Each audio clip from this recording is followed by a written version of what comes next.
미디어 협동조합 국민TV 개국기념 특강 신춘 2014 대한민국을 말하다. 미디어 협동조합 국민카페 온에어가 국민TV 개국을 맞아 주간 특강을 마련합니다. 대한민국의 언론, 법조, 경제, 안보, 사회 각 분야의 전문가들이 나서 2014년 대한민국의 현실과 미래를 짚어냅니다. 3월 24일 월요일 서화숙 한국일보 선임기자, 3월 25일 화요일 이정열 전 창원지법 부장판사, 3월 26일 수요일 선대인 경제연구소장, 3월 27일 목요일 김종대 디펜스 21 플러스 편집장, 3월 28일 금요일 홍세화, 말가활 발행인이 시대의 화두를 제시합니다. 3월 24일부터 28일까지 서울 마포구 월드컵로 37 국민카페 온에어의 조합원과 애청자 여러분의 많은 참관을 기대합니다.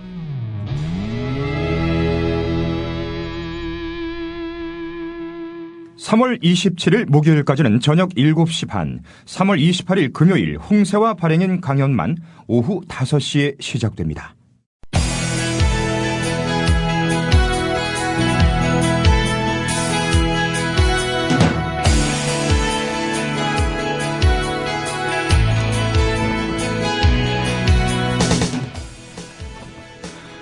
여러분 안녕하십니까? 정치내비게이션의 아나운서 정승조입니다. 청와대가 최동욱 전 검찰총장의 신상캐기를 하면서 거짓말까지 했던 사실이 뒤늦게 들통이 났죠. 청와대는 이미 지난해 6월 고용문화와 고용복지, 민정수석실 등의 비서관실을 동원해서 채무군의 개인정보를 훑은 것으로 드러났습니다. 청와대도 참고자료를 통해서 경찰과 관련 비서관실을 통해 관련자 인적사항 등을 확인한 사실이 있다, 이렇게 실토를 했는데요. 조선일보가 최 전 총장 관련 보도를 하기 석 달 전입니다. 그런데도 이정현 홍보석은 언론 보도 이전에는 어떤 확인 작업도 하지 않았다고 사실과 다른 내용을 브리핑했습니다. 언론 보도 이전에 청와대가 최 전 총장 뒷조사에 나섰는지 여부는 사건의 본질과 관련된 핵심적인 문제였죠. 다른 곳도 아닌 청와대의 공식 자료를 통해서 이 수석의 발언이 거짓말로 확인이 된 것입니다.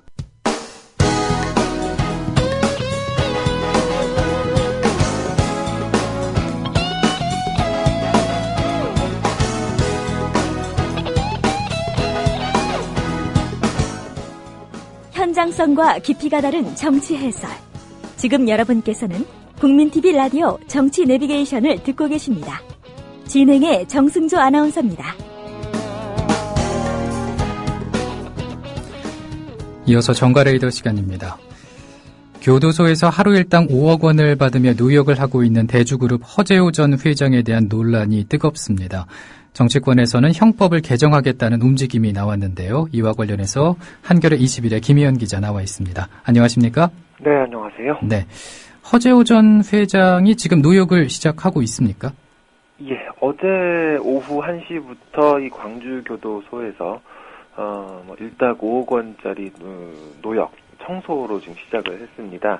쓰레기 분리수거 그리고 연탄재 치우기 같은 걸 했다고 하는데요. 교도소 쪽에서는 노역장에서는 가장 꺼리는 작업이라고 지금 설명을 하고 있습니다.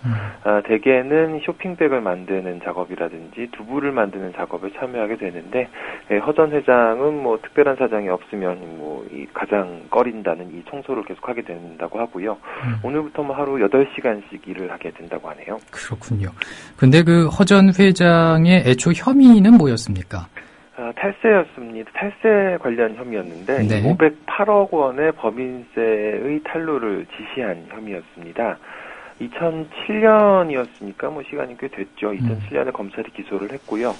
2010년 항소심에서 재판부가 징역 2년 6개월, 집행유예 4년, 그리고 벌금 254억 원을 선고를 했습니다. 그러면서 벌금 대신에 노역을 한다면 1일당 5억 원으로 환산한다, 이렇게 판결을 했던 건데, 네. 당시 이게 2심 판결이었는데 1심에서는 징역 3년, 집행유예 5년, 벌금 508억 원, 그리고 일당 2억 5천만 원이었기 때문에 2심에서 형량이 가벼워진 셈입니다. 보통 노역 1일 환산치 일반인들 같은 경우에 5만 원이고 그럼 거기에 견주면은 5억 원이면 10,000배가 되는 거죠. 또 다른 대기업 CEO들도 뭐 이게 바람직하다고는 볼 수 없습니다만 비교를 한다면 이 수천만 원에서 1억 원 수준이었는데 이것보다도 굉장히 많은 금액이라고 해서 지금 논란이 되고 있는 부분입니다. 그 형량이 좀 가벼워졌는데 재판부는 어떤 이유에서 형량을 덜어준 것입니까?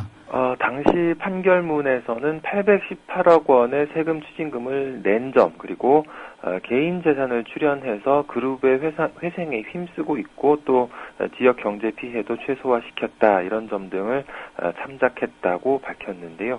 글쎄요, 뭐 그때 재판부는 일단 판단을 그렇게 한 거죠. 그런데 그 당시 판사가 고향에서 오랫동안 머물며 판사 일을 하고 있는 이른바 향판이라고 해서 논란이 되고 있지 않습니까? 예, 뭐 향판 경우에는 지역 유력 인사와 친분이 생길 수밖에 없다. 그리고 그렇기 때문에 학연 지연을 통해서 접근하기가 쉬운 그런 약점이 있다. 뭐 이런 지적이 나오고 있는데 네. 이번 사건도 지금 그런 경우에 해당하지 않느냐는 지적이 뭐 여러 곳에서 나오고 있죠. 대주그룹, 허재호 전 회장이 세운 대주그룹은 광주에 기반한 토착 기업입니다. 허재호 전 회장은 광주에서 태어나서 광주공고와 한영대를 졸업해서 이 회사를 세웠죠. 그리고 광주일보와 광주방송 회장을 지냈습니다. 다시 말해서 뭐 이 지역에서 손에 꼽을 만한 그런 유력 인사였던 셈인데요. 네. 일당 5억 원의 항소심, 2심 판결을 내렸던 판사도 광주 전남 지역의 향판이었습니다. 현재 광주지법원장을 맡고 있는 장병우 당시 광주고법 부장판사인데 민주당 장병환 의원의 동생이기도 한데요.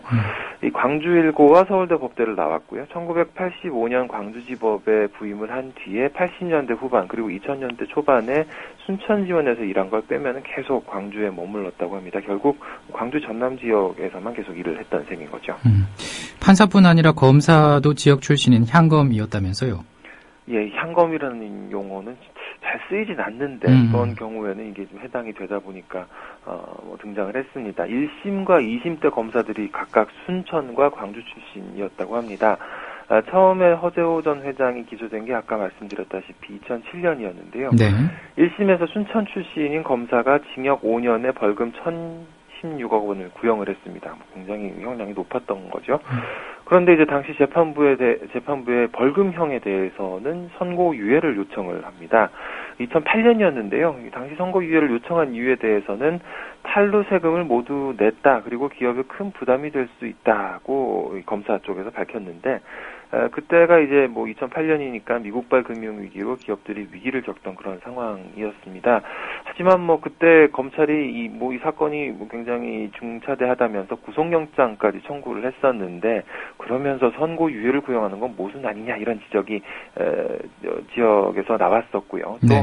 또 그때 국정감사에서도 국회의원들이 이거 전형적인 무전유죄로 비칠 수 있어서 좀 우려스럽다 이런 지적을 내놓기도 했습니다. 그 2심 때도 검사에 대해서 문제는 없었습니까? 어떻습니까? 2심 때는 이제 광주 출신 검사였는데요. 전남 장성에서 태어나서 광주에서 자란 검사였고 지금은 변호사라고 하네요.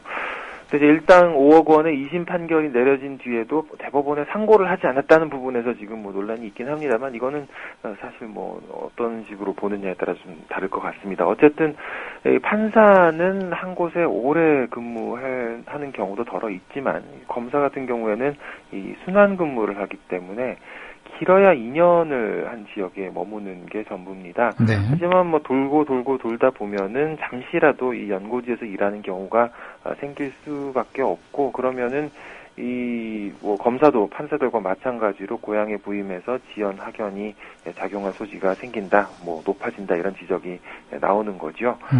검찰 내에서 나오는 얘기를 들어보면요, 이 지연 학연뿐만이 아니더라도 이 지역의 유력 기업인한테 무거운 형벌이 부과되면 고향 경제가 힘들어질 수 있다 이런 소리를 듣게 되는데 그러면은 아무래도 마음이 좀 약해지지 않겠냐는 게 검사들 쪽의 얘기입니다. 근데 그 판검사들에게 그렇다고 지역 사람들 만나지 말라 이렇게 할 수도 없는 게 아닌가 싶어요. 뭐 그걸 금지시킬 수는 없는 네. 거죠. 뭐 사실 법조계가 우리 사회의 뭐 파워 엘리트 집단이라고 대표적인 그런 집단으로 꼽히지 않습니까? 그러다 보니 뭐 고향에 부임을 하게 되면은 지연 학연을 앞세워서 만나자는 연락이 쏟아진다고 합니다. 일면 뭐 좋은 점도 있다는 걸 부인할 수가 없을 것 같은데요. 법조인들이 뭐 이 현실에서 동떨어져 있지 않고 뭐 여러 사람들을 만나면서 정보를 얻고 또 경제 사회 동향을 파악하면서 이 법 현실을 실제에 가깝게 인식하고 또 판단하는 그런 기회도 되는 것도 분명 사실이긴 합니다. 네. 하지만 뭐 접촉이 잦아지면은 문제가 생길 수밖에 없겠죠. 또 이 인맥 같은 경우에 네트워크는 뭐 그 억지로 그렇게 뭐 엮어간다기보다는 자연스럽게 형성될 수 있는 뭐 그런 성격이 있는 거고요. 네. 특히 허재호 전 회장 같은 경우에는 가족의 법조인이 많기 때문에 뭐 이번 사건에 좀 알게 모르게 영향이 있지 않았겠느냐 이런 조심스러운 추측도 있습니다. 뭐 확정할 수는 없겠습니다만 허재호 전 회장의 아버지 허전명 씨가 광주 전남 지역에서 37년 동안 판사로 일했던 뭐 다시 말해서 향판이었던 셈이고요. 매제가 또 검사 출신 변호사고 사위는 지금 판사라고 하죠.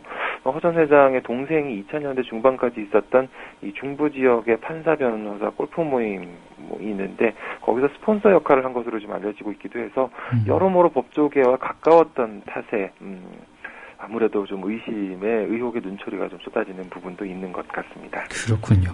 그 향판과 향검에 대해서 얘기를 해봤는데 이와 관련해서 몇 차례 문제가 불거진 적도 있지 않았습니까?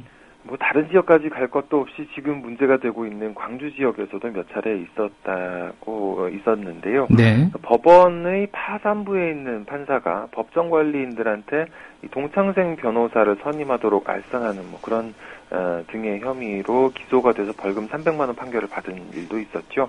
이 판사 또한 이 광주 전남 지역에서만 오랫동안 근무했던 향판이었습니다. 네. 검사 쪽을 보면 검사는 아니고 이제 검찰 수사관 경우에 지난해 고소인 가족으로부터 사건과 관련해서 골프채 한 세트 그리고 현금 30만 원을 받았다는 혐의로 1심에서 징역 4개월에 집행유예 1년을 선고받은 사건이 있었는데요. 뭐 검사는 아까 말씀드린 대로 길어야 2년이면 뭐 근무지를 옮기게 되는데 수사관 같은 경우는 5년까지도 근무를 하기 때문에 유착이 좀 불거지는 경향이 더 강하다 이런 이야기도 나오고 있습니다. 앞서 말씀해 주신 걸로 판단을 해보면 제도 개선이 필요한 부분이 없지는 않은 것 같아요. 그렇죠. 뭐 대법원에서 논의를 진행한다고 합니다. 이 환형 유치 제도라고 하죠. 피고인이 벌금을 내지 않을 때 노역장이 유치하는 이 제도가 유치 기간은 하루 이상 3년 이하로 돼 있고 하루 유치 금액은 전체 벌금액을 감안해서 판사 재량에 따라서 결정을 하도록 돼 있습니다. 네. 대법원은 오는 28일에 내일 모레죠. 수석부장 판사회의가 열리는데 여기서 지금 논의를 좀 해볼 계획이라고 합니다. 각급 법원의 이 형사실무연구회 같은 내부 연구회를 가동해서 어떤 좀 구체적인 운영 기준을 마련할 계획이라고 하고요. 환형 유치로 대체하는 벌금액에 하루 상한선을 둬야 되는 것 아니냐 이런 방안도 논의될 것으로 지금 전망되고 있는 상황입니다. 네.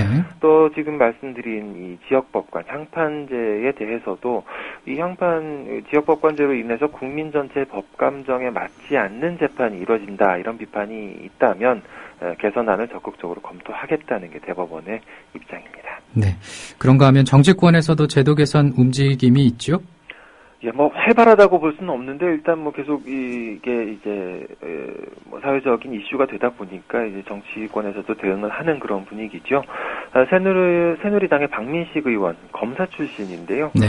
50억 원 이상의 벌금형을 선고받은 범죄자가 벌금 미납으로 노역장이 유치되면 하루 일당이 벌금액의 1000분의 1을 넘지 못하도록 하는 내용의 형법 개정안을 제출할 계획이라고 합니다.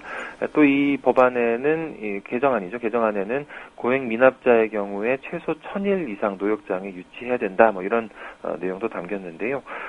여야에서도 뭐 모처럼 한 목소리가 나오고 있습니다. 어제 새누리당 최경환 원내대표는 이 노역장 유치제도와 향판제도 보완 같은 근본적인 제도 개선이 필요하다라고 이야기를 했고요. 민주당의 우원식 최고위원도 이 검찰과 사법부로부터 갑의 횡포를 바로잡는 게 비정상의 정상화다 이런 이야기를 했습니다. 네. 허재호 전 회장 얘기로 다시 좀 돌아와서 네. 허 전 회장은 4년 동안의 도피 생활을 마치고 또 우리나라에 돌아와서 노역을 하고 있는 게 아니었습니까? 그렇죠. 벌금 낼 돈이 없다라는 이유로 지금 노역을 살겠다라고 한 건데 근데 또 막상 살펴보니 오늘 뭐 한겨레 보도 내용입니다만 허재호 전 회장이 지분을 보유하고 있는 건설업체가 뉴질랜드에서 지금도 아파트 분양 사업을 하는 것으로 지금 드러나고 있습니다. 그러면은 재산 도피 의혹에서 벗어나려고 뉴욕을 선택한 걸 수도 있는 게 아닌가 그런 생각도 드는데요. 그렇죠. 뭐 그게 합리적인 추론일 것 같고요. 뉴질랜드 오클랜드에 있는 KNC 건설의 홈페이지를 봤더니 이 회사가 이 오클랜드의 한 뭐 지역의 대주그룹 계열사였던 대주건설의 아파트 브랜드 피오레 아파트 74가구를 분양 중인 것으로 지금 확인이 됐습니다. 네. 홈페이지를 보면은 아파트 분양가가 방 1개, 주방, 거실로 구성된 이 원베드 같은 경우에 우리 돈으로 한 2억 6,700만 원 정도고 뭐 큰 집은 4억 2,700만 원짜리도 있었다고 합니다. KNC는 지난 13일에 오클랜드의 다른 지역의 피오레라는 이름으로 또 아파트 94가구를 분양하려고 모델하우스를 만들기도 했는데요. 한 오클랜드 교민 얘기입니다. 이 아파트 분양 중인 두 곳 다 부촌이고 입지 여건이 좋아서 인기가 높다고 이야기를 하고 있습니다. 네. 그 대주그룹이나 허재호 전 회장과의 연관성은 어느 정도로 봐야 할까요? 일단 브랜드가 피오레라는 점은 뭐 강한 시사점이 있다고 볼 수 있을 것 같고요. 네. KNC 홈페이지를 보니까 이 한글로 대주그룹의 경험과 기술력을 바탕으로 오클랜드 최고층 빌딩인 뭐 이런 걸 했다라고 돼 있고 또 이 회사 지분 46% 소유자가 허재호라고 돼 있습니다. 네. 허 전 회장과 사실혼 관계인 황아무개 씨가 30% 그리고 대주건설이 24%를 보유하고 있는데 결국 뭐 이 연관성이 굉장히 짙지 않느냐라고 볼 수 있을 것 같고요. 또 허 전 회장의 조카인 허숙 씨가 이 회사의 대표라는 부분도 눈여겨볼 수 있을 것 같습니다.